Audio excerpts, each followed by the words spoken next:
Hare Rama, Rama Rama, Hare Hare. Srila Prabhupada ki jai. Hare Krishna. So, this is the first session of the seminar for next 4 days. In 8 sessions, we will have this seminar. The topic is Krishna's pastimes from Garga Samihta and other Puranas. We generally get to know about Krishna's pastimes from Srimad Bhagavatam,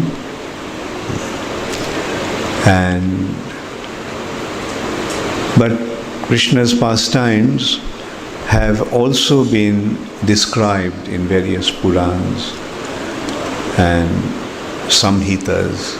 Garga Samihta is one of them.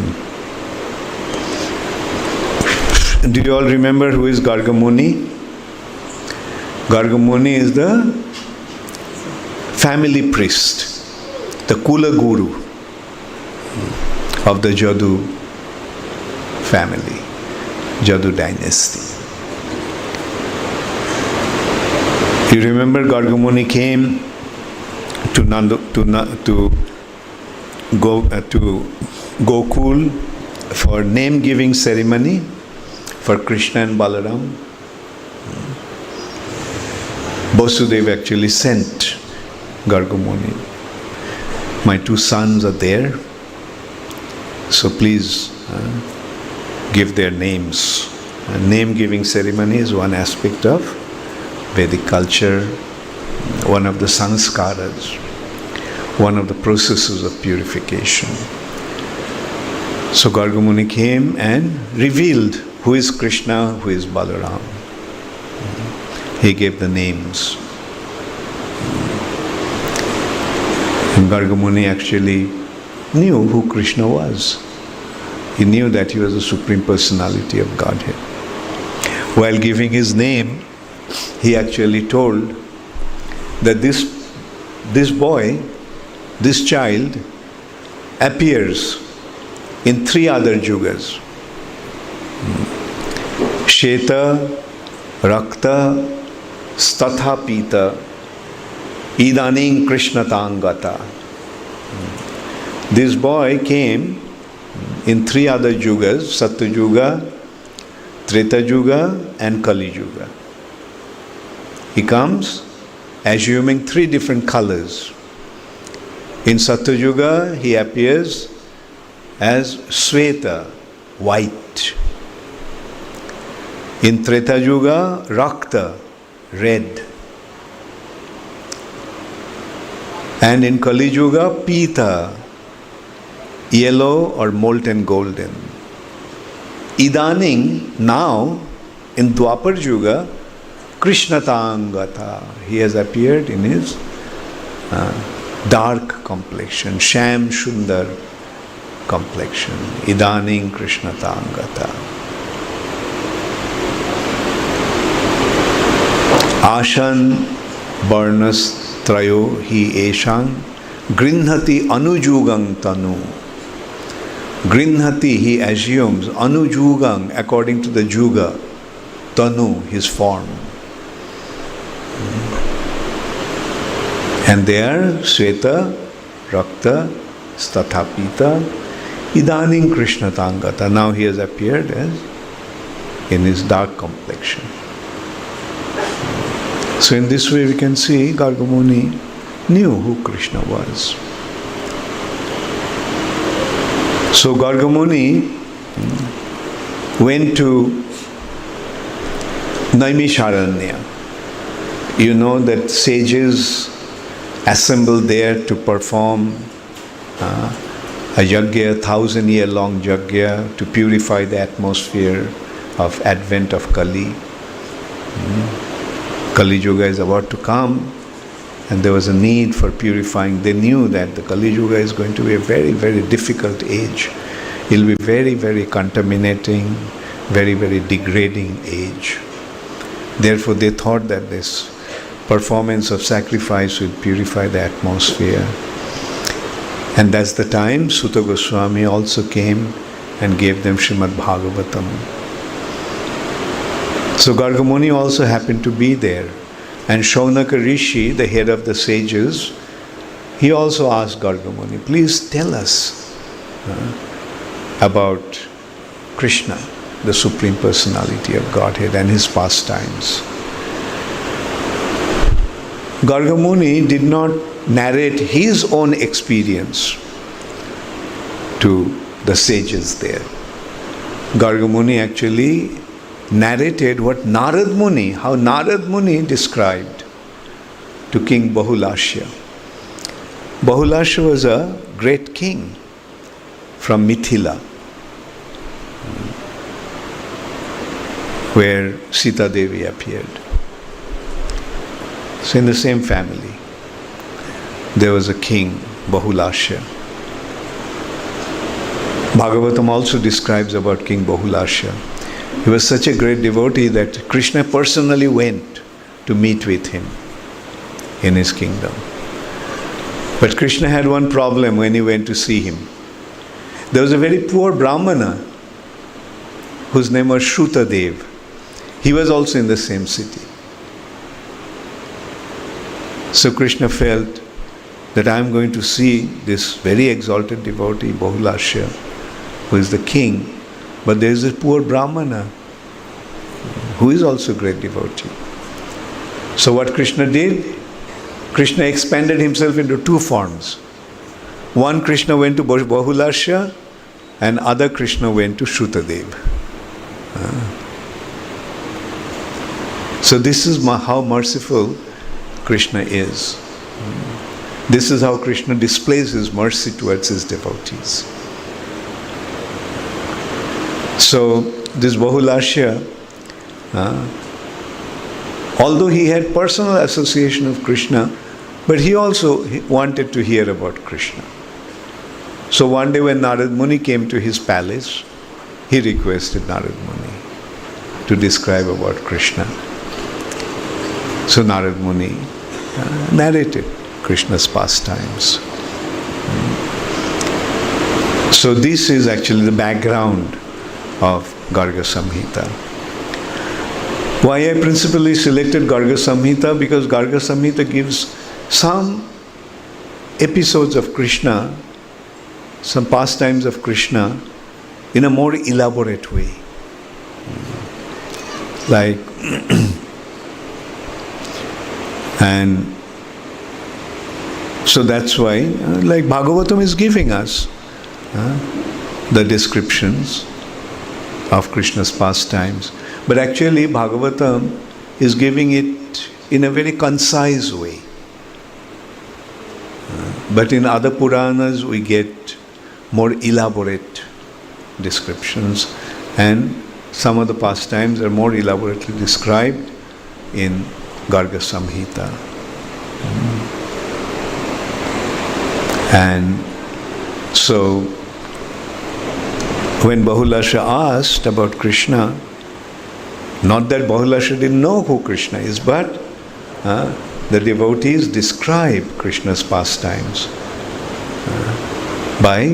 in order to increase their attachment to Krishna and help others to develop their attachments to Krishna. Because more we hear about Krishna Katha, the more relishable it becomes.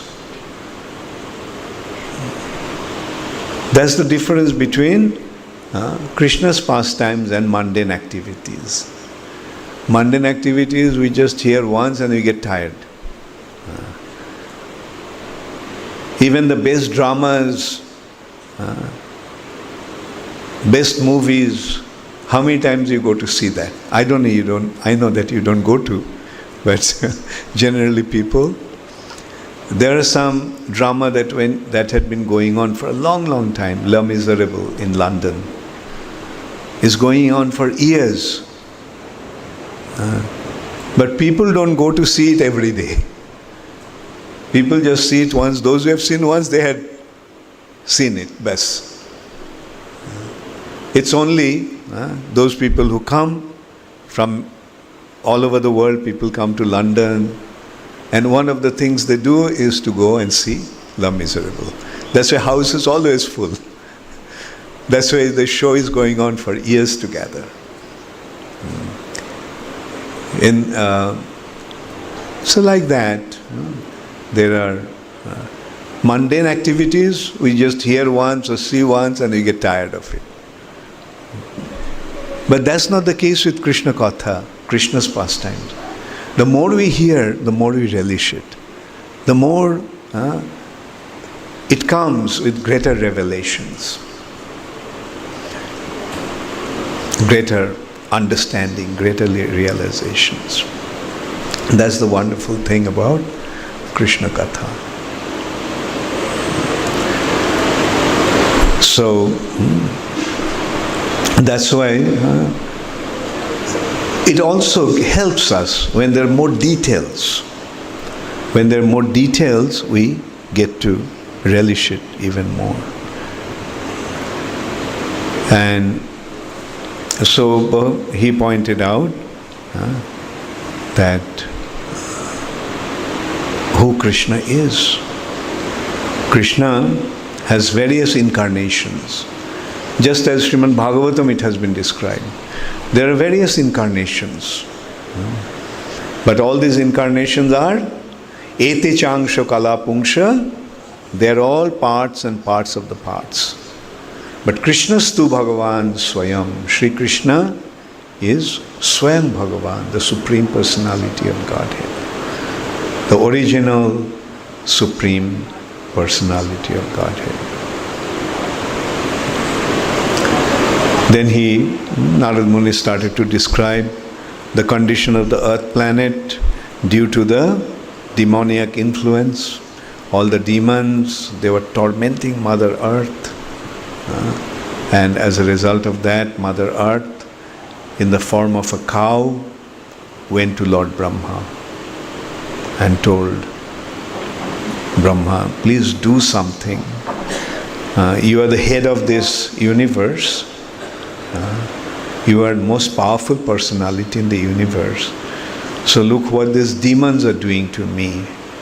Headed by Kamsa, Jarasandha, Shishupal, Dantavakra, Duryodhan. So Brahma said, look, this situation even I can't control. I can't do anything. So let's go to Vishnu. So they went to the milk ocean. In this universe, there is a milk ocean, and in that milk ocean, Vishnu lies as Kshirodakshayi Vishnu. Kshir means milk, and Shai means lying. So Vishnu, who is lying in the milk ocean, that's Kshirodakshayi Vishnu. Mahavishnu, then Mahavishnu is lying in causal ocean. Garbhodakshayi Vishnu in the universe is lying in Garbho ocean. And then Kshirodakshayi Vishnu is lying in the milk ocean.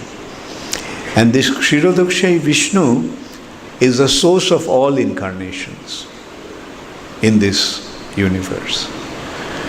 Whenever Lord incarnates in the universe, he actually, that is expansion of Kshirodakshayi Vishnu, who is also the super soul of all living entities. So they went to Kshirodakshayi Vishnu. Brahma took the demigods and Mother Earth to Kshirodakshayi Vishnu. So in Bhagavatam we get to know that he did not appear. When Brahma was offering prayers to him, the Lord didn't appear. He heard a voice. He just heard a voice saying that I will come. Why they didn't see Vishnu but hear the voice has been, we can get the clarification here in Garga Samihta. That voice was actually Krishna's voice. he said that he was going to come. The Garga Samihta is giving a more elaborate description. So Vishnu, when Brahma along with the demigods went, Vishnu said, look, I also can't do anything. Let us go to Krishna. So then they got into a boat, all the demigods, including Brahma and Shiva, and Vishnu also, Kshirodakshay Vishnu also. So Kshirodakshay Vishnu was guiding them. There was a river flowing from the crack that was caused by Vamandev's toenail. What is that river? There's Ganga. So through Ganga, they sailed, or in a boat they went out of the universe. And they kept on traveling. So this is how we can see, Ganga is not generating here. Ganga is actually coming from the spiritual world. So from there they went to the causal ocean. And and they started to move, and they saw this universe, their universe, became small as a little berry, like a small little fruit. And then it disappeared. And then they saw that many such universes are bobbing up onto the surface of the causal ocean. They couldn't understand what was that. What was happening? What are those things that are just coming out and disappearing? So then they came to 8 cities, brilliantly luminous. What are those 8 cities? Those 8 cities are the 8 layers of the material nature. The layer of earth, layer of water in the causal form, fire, air, ether, mind, intelligence or ahankar, mind, ahankar, and the layer of material nature. So they went beyond those cities. Then they came to an area which was effulgent, brilliant light. That light was so bright that they were kind of losing their consciousness. What is that light? That light is Brahma Jyoti. And they started to offer prayers. Brahma started to meditate upon the Lord's lotus feet. And then they came to a region where they saw a beautiful 1,000-petaled lotus. Those lotus looked like the lotus of light.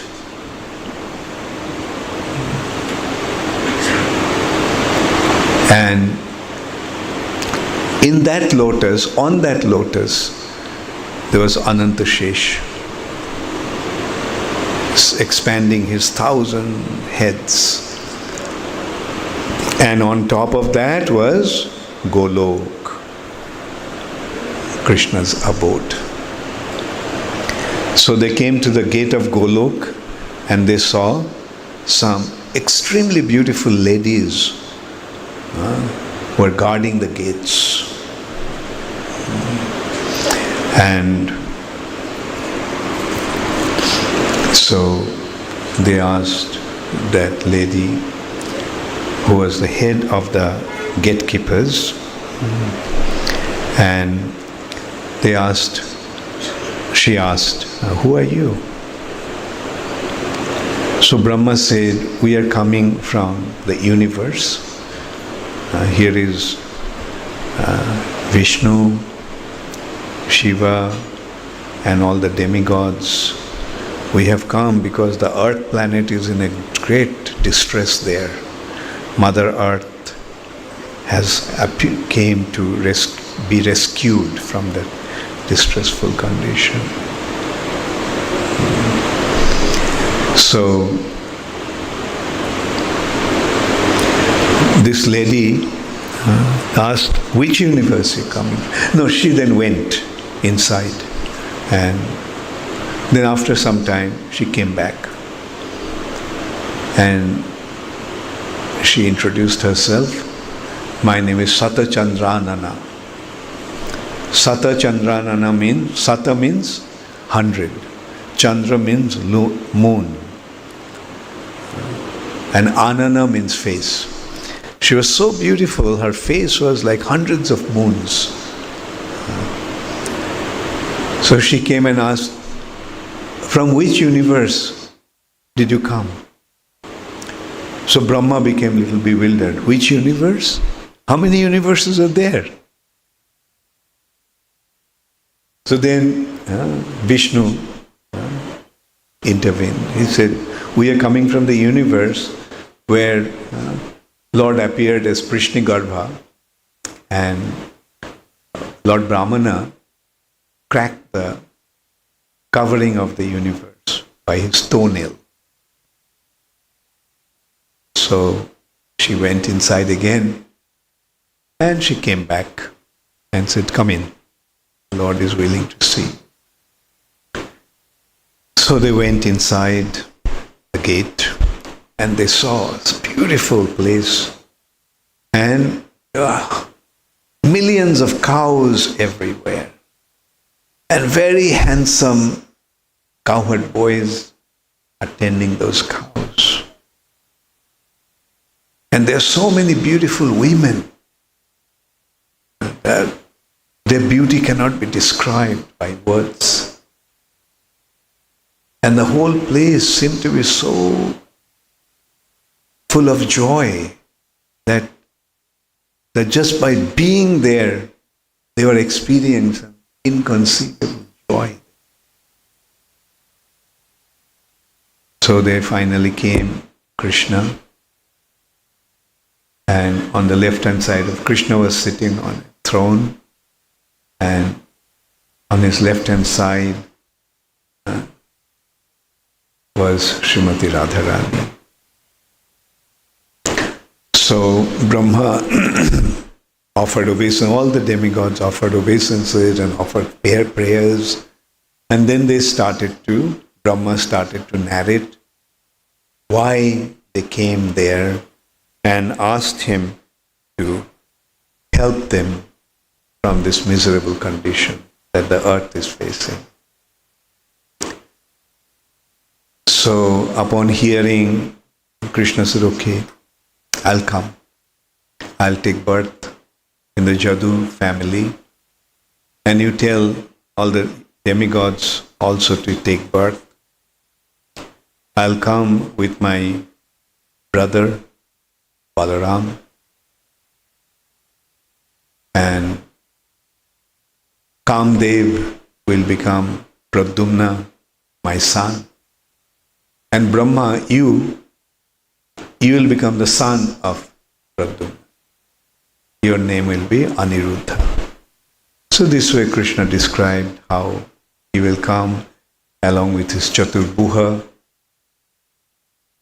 Balaram, and Pradyumna and Aniruddha.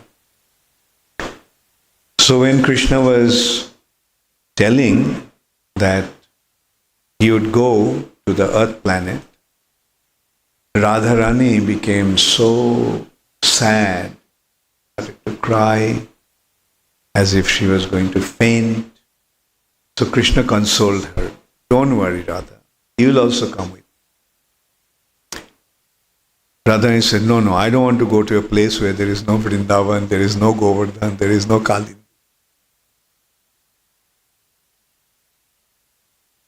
So her thing was, She wouldn't let Krishna go. But when Krishna said, okay, you can come with me, she said, no, I won't go. Because there is no Vrindavan. You are going to this terrible material nature and earth planet. No, there is no way I'm going. Then Krishna said, okay, part of Golok will be sent there. 84 kroshas of Golok will be sent there. And yes, Govardhan also will come. And Jamuna also. So then Radharani agreed to come. So, in this way, Krishna, the Supreme Personality of Godhead, is now going to come. This is the difference. Kshirodakshai Vishnu could not do anything, or did not do anything, because this is the time when Krishna is going to come. No such incarnation. No, that Sambhavami Juge Juge, not that Juge Juge appears those incarnation avatars. This is not that avatar. This is the time when Krishna himself is going to. Swayam Bhagavan, Krishnastu Bhagavan Swayam.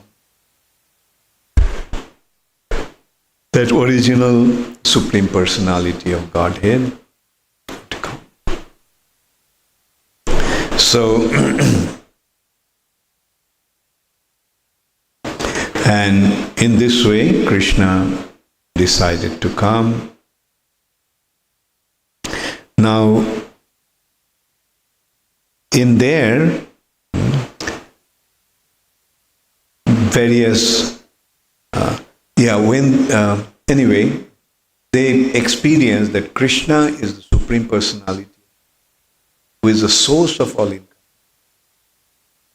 When they were the demigods and Brahma were there, they saw that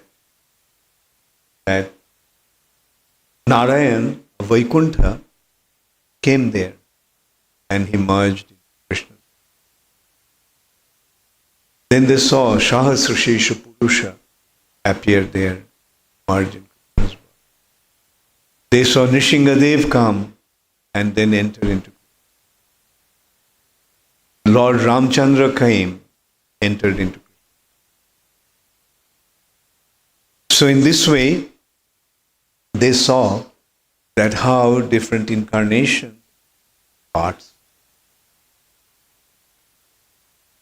This is how they could get the understanding. So, and then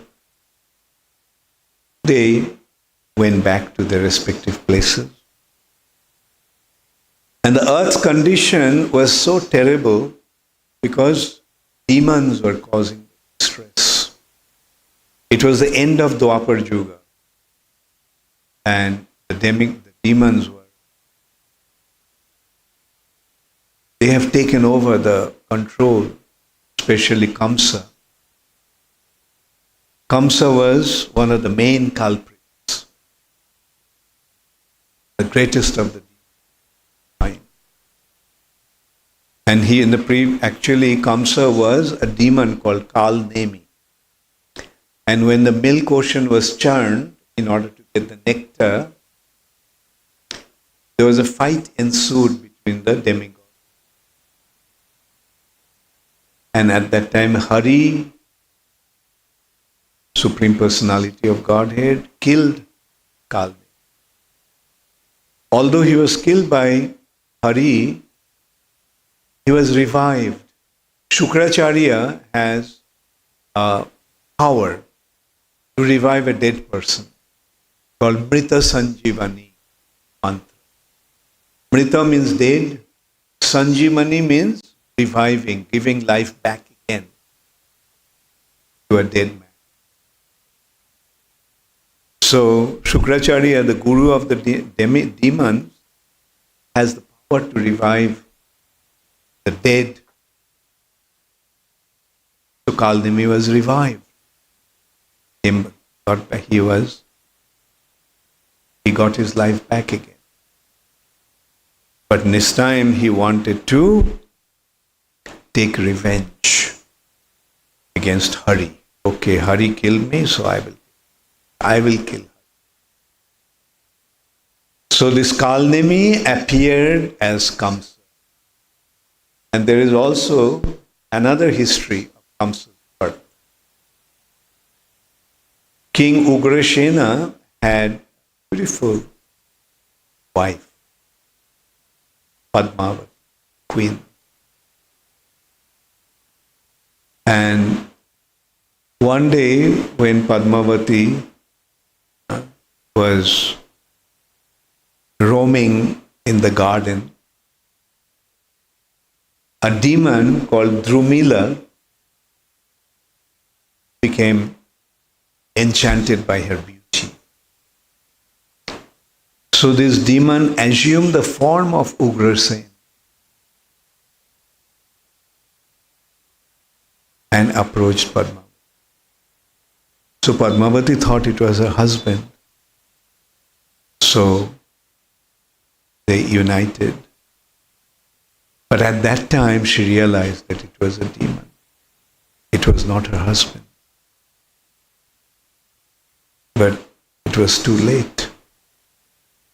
And as a result of that union, a child was born. And that was Kamsa, who was Kalnemi. And he was so powerful that even when he was a little boy, he used to fight with the big, powerful wrestlers and defeat them. So powerful. As a little boy, he was defeated because of his acquired power. In order to kill Hari, Kalnemi actually performed great austerity, like Hiranyakashipu. During this austerity, his whole body was eaten. Ants. So his skeleton was there in the middle of an ant. And Brahma came, asked him what he wanted. So Kamsa, Kalnemi got different boons. And the demons generally want the boon for immortality. They all want to be immortal. So he wanted the boon of immortality. But Brahma said, look, I can't give immortality. Because everyone in this world is. So then Kamsa said that I won't be defeated by any demigod. And he considered that Vishnu is a demigod. So he thought that he is going to defeat Vishnu, kill him. So Brahma granted that boon, and Kamsa was extremely powerful because of his austerity. And when once Kamsa was fighting, wrestling with the other demons, powerful. At that time, Jarasandha was camping with his army, bank of Jamuna. And he had an elephant called Kubalaya Pira. It had the strength of 10,000 elephants. This one elephant had the strength of 10,000 war elephants. So that was Jarasandha's. And so that elephant got loose from his shackles and it went out and started to plunder everything. So when the elephant came to the wrestling arena where Kamsa was fighting with the other wrestlers, all the wrestlers ran away. But Kamsa confronted that. He was just 14, 15-year-old boy. He confronted that elephant. And a terrible fight ensued. It was not easy to defeat that elephant. Kamsa would hit the elephant would take Kamsa by his trunk and smash him on the ground. So Kamsa would get up and hit the elephant. The elephant would faint. Then again it would regain consciousness and attack Kamsa. So finally Kamsa hit the elephant to death, beat him. And then he took the body of that elephant, and not dead, injured. The elephant became unconscious. And he started to swing the body of the elephant. And the elephant landed where Jarasandha was, miles away. Jarasandha was surprised. Kubalaya appeared in this condition. Who could ever imagine that anybody could do that to Kubalaya Pira? Because it's such a powerful. Then Kamsa got to know that one boy, son of Ugrasen, had done. So Jarasandha was very impressed. Oh, so powerful. So he decided to give his two daughters, Asti and Prapti, Kamsa in marriage. He got Kamsa married to his daughters, and thus Kamsa became Jarasandha's son-in-law. And Kamsa became extremely powerful. Then one after another, Kamsa, being so powerful, Kamsa went out challenging and defeating different demons. Then Kamsa defeated, there were 5 sons of a king of a place called Mahishmati. And those 5 sons of the king, 5 princes, were Chanur, Mushtik, Kuta, Shala. They all were very, very powerful wrestlers. So Kamsa went and challenged. And he made a condition that if you defeat me, then I'll become your servant. But if I defeat you, then you'll have become my servant. So Kamsa defeated them, all these 5 wrestlers. So that is how Chanur and Mushtik and Kuta and Shal and Toshal became subservient servants. And then one after another, Kamsa defeated, went to Pravarshana mountain and defeated gorilla called Divi, the monkey. And Keshi, demon, then Kamsa went to Mahendra mountain. And Kamsa, just to show his strength, he lifted the mountain 100 times, just like the bodybuilders lift weights. Kamsa did that. And that mountain is the mountain where Parashuram lived. So Parashuram became very upset. Oh, you upstart Kshatriya, I'm going to teach you a lesson. Okay, you are showing your strength. Here is the bow.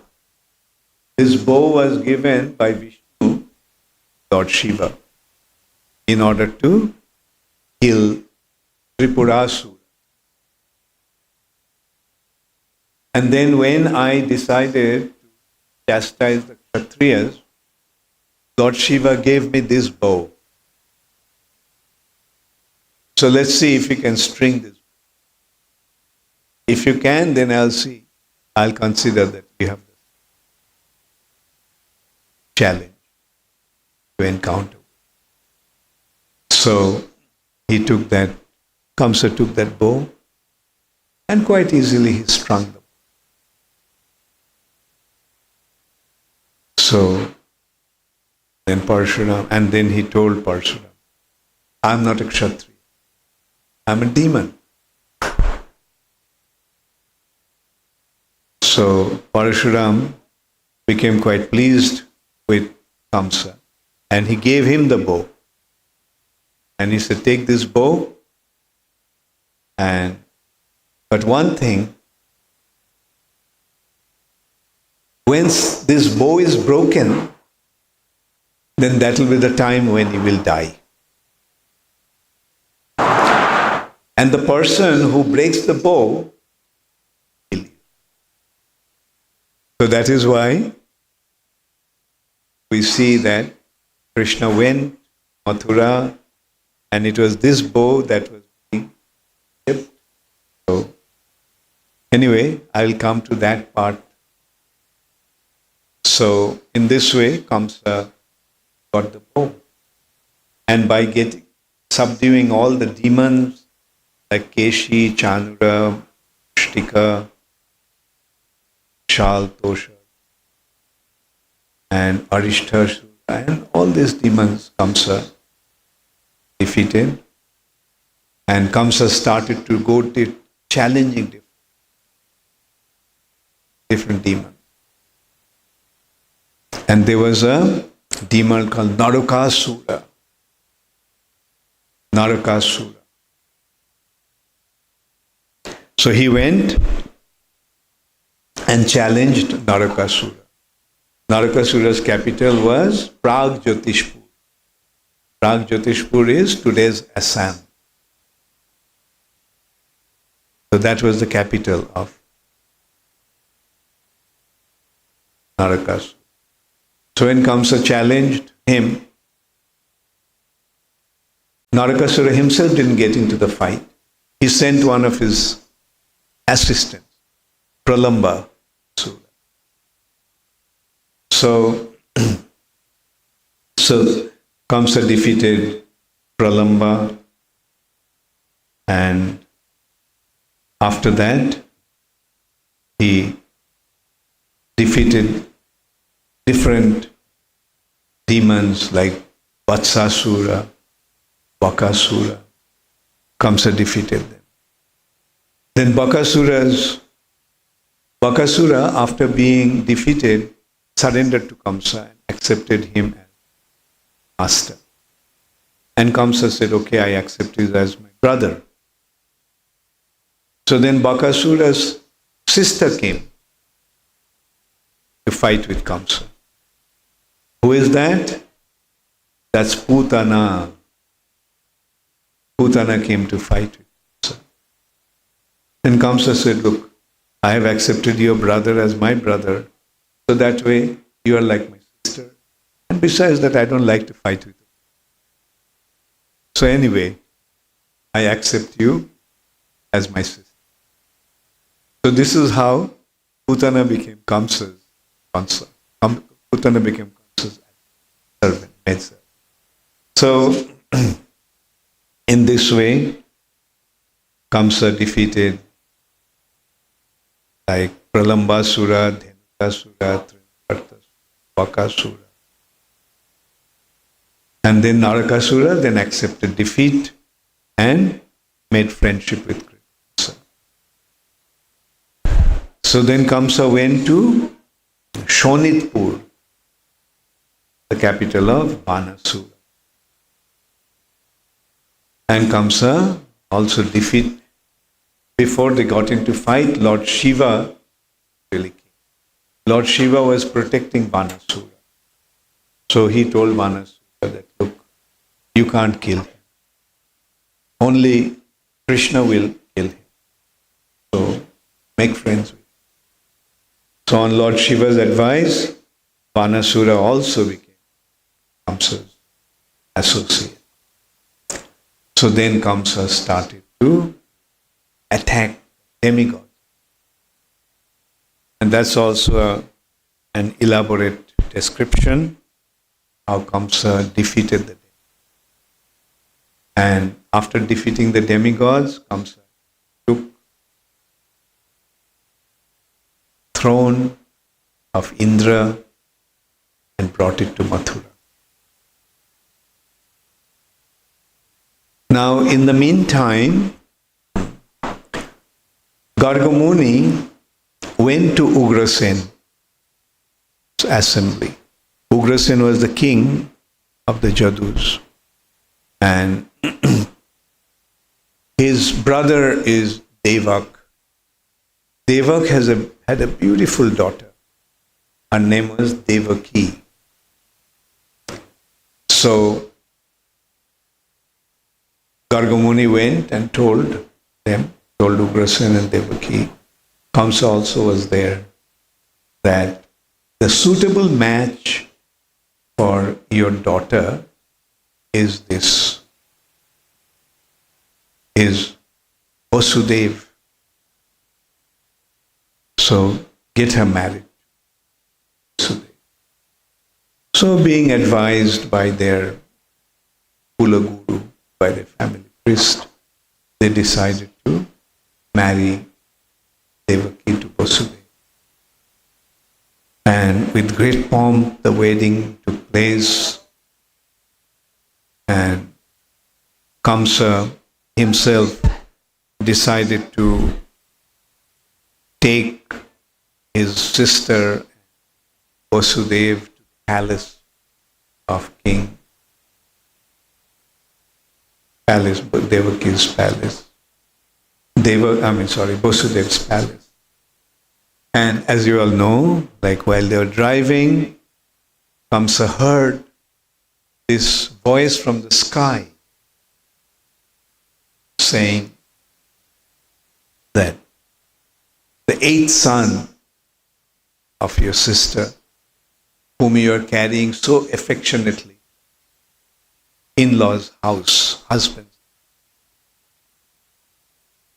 will be the cause of it. So Kamsa, upon hearing that, immediately he pulled out his sword and was about to kill Devaki. So now we can see the demoniac nature. Demons are so selfish that, or rather, demoniac nature so selfish that they do not have any stability in their character. In one hand, so affectionately, he is carrying her sister to her husband's house. But in a flash of a moment, his whole attitude changed, and now he. Vasudev reasoned with Kamsa.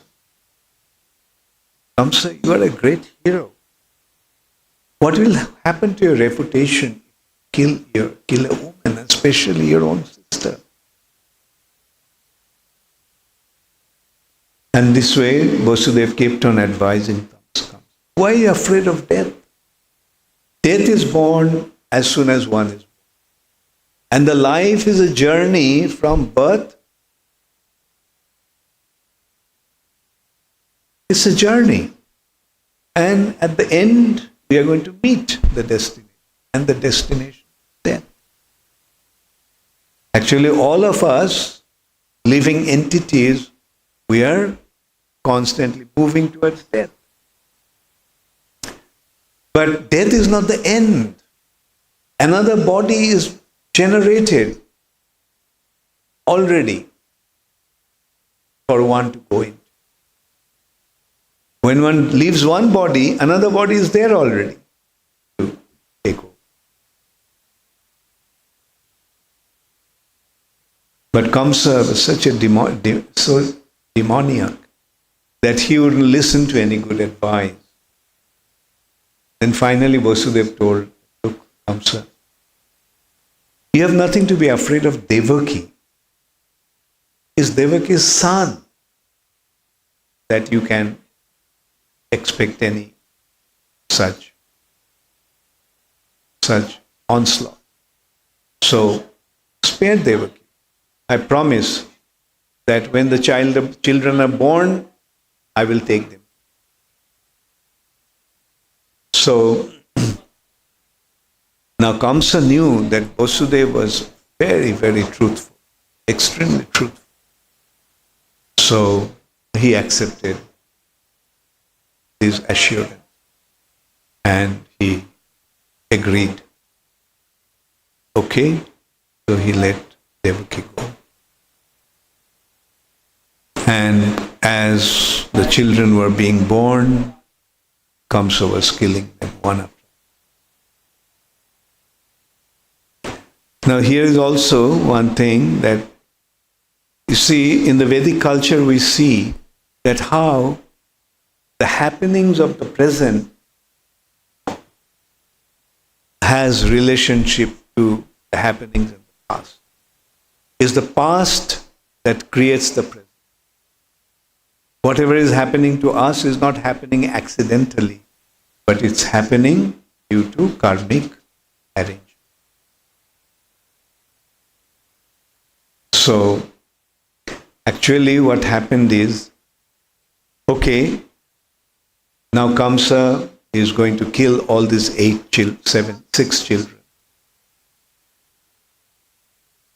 Vasudev, right after their birth, is going to take them. So they made the arrangement that 6 demons whose name were Sat Garbha. Sat means 6. And Garbha means who would appear in the womb. They were in a sleeping state deep under the ocean. So the demigods started to place these demons one after another in the womb of them. And Kamsa was killing. As a matter of fact, what happened is these 6 Sadgarbhas were actually 6 sons of Kalnemi. You remember Kalnemi? In the previous life, Kalnemi was, Kamsa was. So, his 6 sons were performing austerities to get the benediction from Brahma that they could become kings. But the king at that time was Hiranyakashipu, their grandfather. So when Hiranyakashipu got to know that, Hiranyakashipu cursed them. That you want to become the king. I curse you that your father will kill you.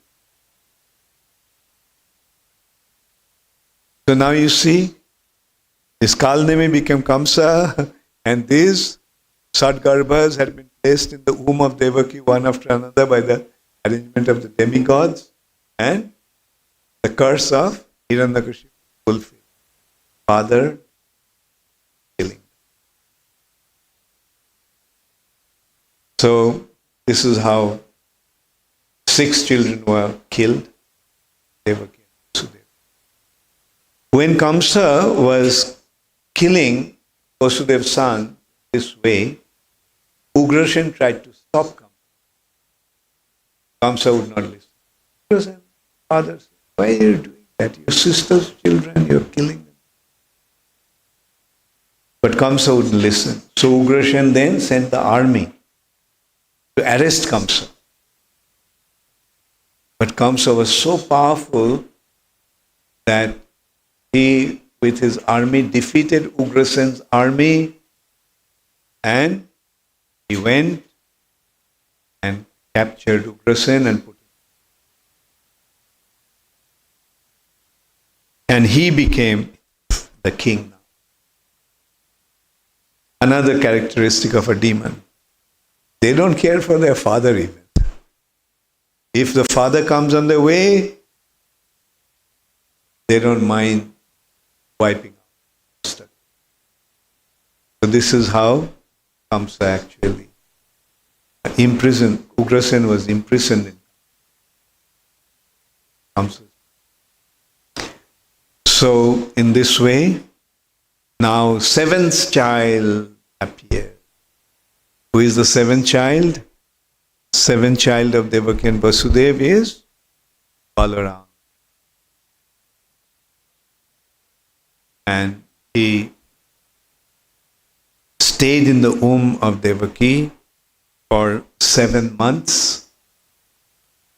And then, by the arrangement of Jogomaya, he was taken. Rohini, who was staying in the house of Nandamaya. Another wife, Sudeva, who was staying in the house of. So this is how Balaram was born, as the seventh son of Devaki, in the womb, from the womb of Rohini. And so now is the time for Krishna.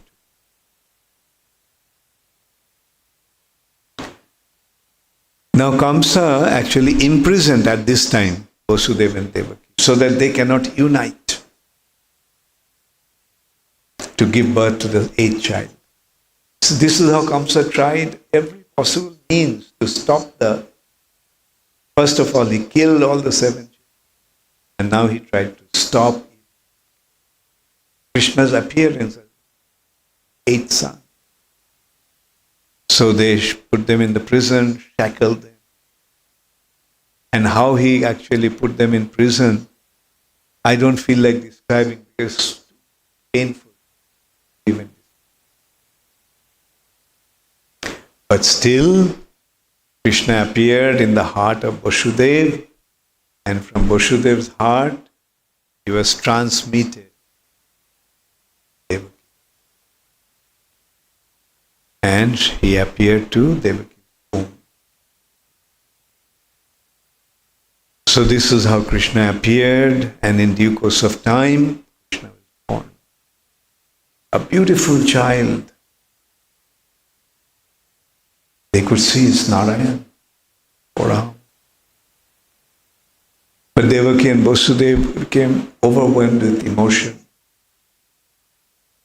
Such a beautiful child is born, and now Kamsa will come and kill this child. So,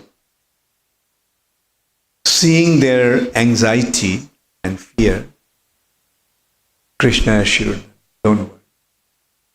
Kamsa cannot. I have come to kill Kamsa. So, you do one thing, you take me to the house of Nanda Maharaj. And Nanda Maharaj gave birth to a daughter, so you bring the daughter. Then, putting me there, daughter. So, Vasudeva did that. Immediately, the chain from his body fell off. So that actually shows that imprisonment of Vasudeva, simple, fast. So shackles fell off. All the huge iron doors opened up. All the sentries fell asleep.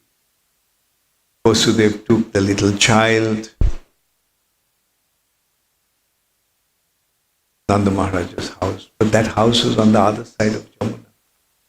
And it started to rain, torrential rain. So Vasudeva is carrying the little baby, newborn baby. So Ananta Shesh appeared there and spread its hood over Nanda of Vasudeva. Protect him.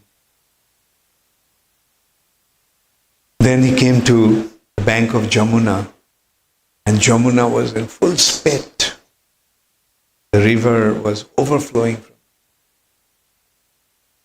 So Vasudeva was wondering, how am I going to cross this river? So at that time he saw that one fox, one jackal, in front of him, just walked into the river, started to walk. This was actually Jogomaya showing the way to Vasudeva. Don't worry. You can crawl, you can easily walk it. So now Vasudeva thought, oh, this little fox was this high, so it can cross. So he also started to. And this is how he went across Jamuna and came to Nanda Maharaj's house and placed the little baby bed and picked up the daughter. Mother Jashoda, after the childbirth, so tired, passed it. Everyone in the house was, so nobody could see what actually. And Vasudev brought the child from Kamsa's prison. As soon as he came, the doors closed, the chains came back to him. And the sentries woke up with the sound of the crying of the, and they reported to Kamsa. Then immediately Kamsa came running and he took that baby with an intention to kill by throwing the baby on the floor, stone floor. Devaki appealed, Kamsa, this is just a girl. You have nothing to be afraid of, a girl. Your anxiety was the 8th son. But this is just a girl. But Kamsa, the demon, their natural tendency is not to listen to any good advice or any. He just picked up the child and tried to smash the child on the stone floor. But the child slipped out of his hand, went up on the space, assumed her 8-armed Yogomaya. And she started to laugh loudly and told Kamsa, Kamsa.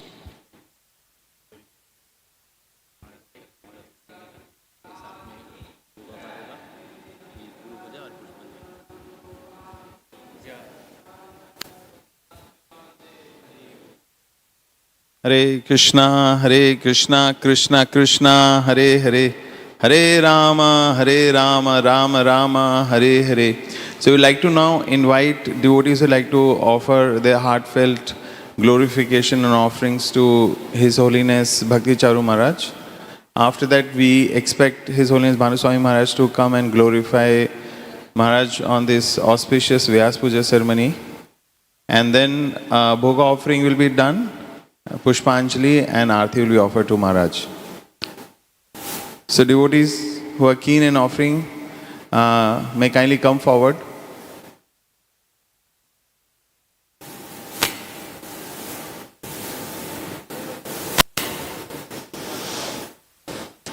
First I request some senior devotees to come forward and